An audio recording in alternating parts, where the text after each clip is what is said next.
Where are you from?" That was the first question T asked him. T gave him a lot: a German passport, a new home, an escape route, and a lot of questions. Right from the start, T liked to ask questions. What's your hometown like? How many brothers and sisters do you have? How hot does it get on the island in the summertime?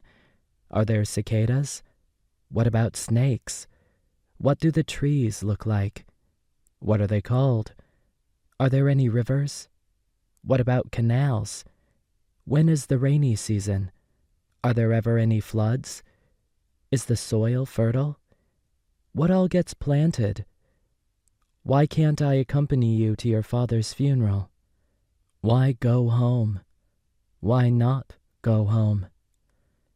The question marks caught on his hair and nicked his skin. T's questions were hard to answer, so he didn't. He dodged, or lied, until his made-up biography was full of holes and contradictions like a badly written novel. And so he wrote one. The first chapter opened with a table on which a few objects had been placed: 1 gun, 2 knives, and 3 diaries. The gun would have to be fired in a subsequent chapter. The knives should be used to dismember and flay, and the diaries would solve the riddle at the heart of the story. But the novel of his life was a total mess. He wrote and forgot about the gun, the knives, and the diaries. Instead, he obsessed over an assortment of trash that was strewn on the table and littered his narrative with irrelevant clues, like a mural on a factory wall, a pair of bright red shorts, and a face with a plastic bag over it. When a person is rotten, his novel will be too, full of holes.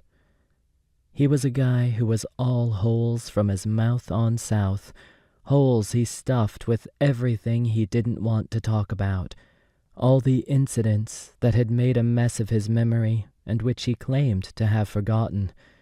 When the holes ripped, as they did from time to time, sundry stories would come tumbling out. How should he tell these stories? Unable to get them off his chest and out of his mouth, he could only keep writing. I grew up in a small town.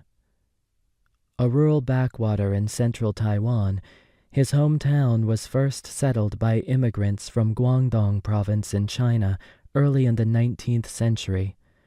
On level wasteland, they built their settlement, a street surrounded by homesteads.